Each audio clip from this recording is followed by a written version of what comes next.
Welcome to Neighborhood Snafus. Don't forget to like and subscribe. It all started when I noticed something strange happening during my daily walks with my dog Max. Every time I clipped a roll of biodegradable poop bags onto his leash, by the time we got home, they would mysteriously disappear. At first, I assumed I had just dropped them somewhere along the way, but after the third or fourth time, I became suspicious. I started mentally retracing my steps, wondering if there was a pattern, or if some freak gust of wind was conspiring against me. That's when my neighbor Karen, yes, an actual Karen in both name and nature, began acting oddly smug whenever I passed by her perfectly manicured yard.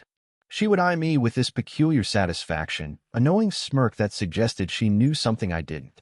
Karen had always been a self-appointed enforcer of unnecessary neighborhood rules, the kind of person who measured grass height with a ruler and issued verbal citations to anyone whose front porch lights didn't match the community aesthetic. But lately, she had been on an eco-friendly crusade, aggressively lecturing anyone who dared to use plastic of any kind. She had even formed a local committee to push for an HOA ban on plastic grocery bags, disposable utensils, and, according to her latest tirade, dog poop bags, which she claimed were an affront to the environment, even though mine were labeled biodegradable.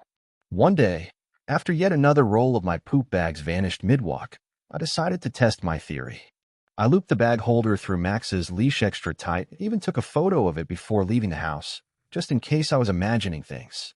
As I passed Karen's house, she was out on her porch, sipping her organic, non-GMO fair-trade chamomile tea, shooting me a smug look as usual. I didn't stop to engage, but I did notice a faint rustling sound behind me, like someone creeping up just out of sight. When I glanced back, there was no one there, just a bush that seemed oddly disturbed. I brushed it off as paranoia until we got home, and sure enough, the bag roll was gone again. This was no accident. Someone was stealing them, and I had a pretty strong feeling about who. The next morning, I took my stakeout to the next level. I attached a tiny tracking tag inside an empty poop bag roll, knowing full well that if my suspicions were correct, the thief would unknowingly take the bait. I also set up my doorbell camera to capture anyone lurking near my property. It wasn't long before my hunch was confirmed. That evening, as I reviewed the footage, there she was, Karen, crouched down behind the bush, waiting for me to pass. The moment I turned the corner, she darted out like a raccoon on a mission, unclipped the poop bag roll with the precision of a seasoned pickpocket, and scurried back to her yard like she had just completed an elite heist. My jaw dropped. This woman, who spent her days policing everyone else's behavior, was out here swiping dog poop bags like some eco-warrior vigilante. But what was her endgame? Did she think she was saving the planet one stolen bag at a time? Was she stockpiling them in her house like some kind of environmental hoarder? I had to find out. So, with my tracking app in hand, I followed the signal. Sure enough, it led straight to Karen's house where I found, get this, a massive trash bin overflowing with stolen poop bags, still neatly rolled and in use. My mind reeled. This wasn't just about some self-righteous vendetta against plastic. This was an obsession. A full-blown, unhinged campaign of petty theft, all in the name of an arbitrary crusade. My hands clenched as I stared at the sheer volume of confiscated rolls. My bags, my neighbor's bags, even some fancy lavender-scented ones that clearly belonged to someone else. Karen had been at this for a while, and she had no intention of stopping. That's when I decided enough was enough. It was time to confront her, but not before setting up the perfect trap to expose her madness to the entire neighborhood. Armed with undeniable proof of Karen's bizarre poop bag heist, I knew I had to expose her. But I didn't want a simple confrontation. I wanted something so undeniable, so embarrassing, that she would have no choice but to admit her ridiculous crime in front of the entire neighborhood. The next day, I put my plan into motion. First, I printed out screenshots from my doorbell cam footage, showing her sneaking behind the bush and swiping my bag roll with the finesse of a seasoned thief. Then, I created a few missing poop bag flyers and stuck them to the community bulletin board and mailboxes around the neighborhood. The headline read in bold, "Wanted, the Great Poop Bag Bandit," complete with a blurred-out image of Karen in action. By noon, the flyers had already become a hot topic. Neighbors gathered around them, whispering, pointing, and speculating. I knew it was only a matter of time before the HOA, who Karen practically controlled, would try to shut it down. Sure enough, that afternoon, I got an angry knock on my door. I opened it to find Karen standing there, her face a deep shade of red, shaking with barely contained fury. "This is slander," she hissed. waving one of my flyers in my face.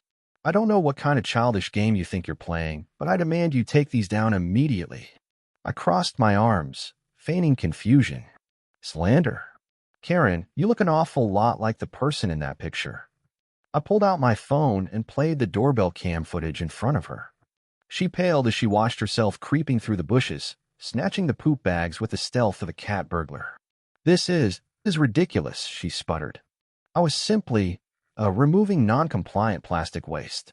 You're violating my environmental rights. I nearly laughed out loud. Environmental rights? Karen, those bags are biodegradable.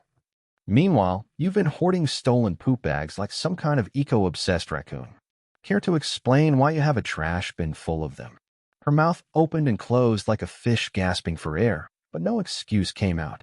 She had been caught red-handed. That's when I pulled out my final card. I'd already sent an email to the HOA with my evidence, and right on cue, the HOA president, Mr. Thompson, a no-nonsense retired Marine, walked up the driveway with a group of concerned neighbors. Karen, he said, his voice dripping with disappointment. Is this true? Have you been stealing people's property? Karen straightened her posture, attempting to reclaim some dignity. I was only trying to enforce the higher standard for this community. Plastic is a blight on our neighborhood. I was doing a service. The crowd erupted into murmurs, some annoyed, some outright laughing. One neighbor, Mrs. Gonzalez, whose tiny Yorkie was known for making impressive sidewalk contributions, shouted, Karen, you stole my bags too. Do you know how hard it is to clean up after Princess without them? Another neighbor, Mark, who owned a Great Dane, added, You do realize that you've basically forced some of us to leave giant turds unbagged, right? Because of you, the sidewalks are a minefield. Karen's face turned even redder. She opened her mouth, but before she could try to defend herself, Mr. Thompson shook his head. That's enough. This is a serious violation of personal property. Karen, as of now, you're being removed from the HOA board. The collective gasp from the crowd was almost cinematic. Karen stumbled back, blinking rapidly. You can't do that. I am the... Not anymore, Mr. Thompson said firmly. And if I hear of you harassing any more residents over nonsense, we will press charges. The group nodded in agreement, some even clapping.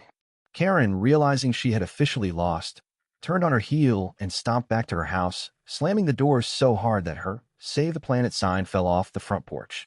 The fallout was glorious. Over the next few weeks, a sense of peace returned to the neighborhood. People no longer feared getting fined for the most ridiculous infractions, and the sidewalks remained poop-free, thanks to everyone now having their own bags back. A few neighbors even started making jokes about Karen's downfall, referring to her as the bag bandit or the plastic vigilante. As for me, I got an anonymous package on my doorstep a few days later. Inside was a single roll of lavender-scented dog poop bags with a note. Use them wisely, citizen. No signature, but I had a strong feeling it came from Mr. Thompson. And just like that, order was restored to the neighborhood, and I could finally walk Max without fearing the absurdity of eco-crime.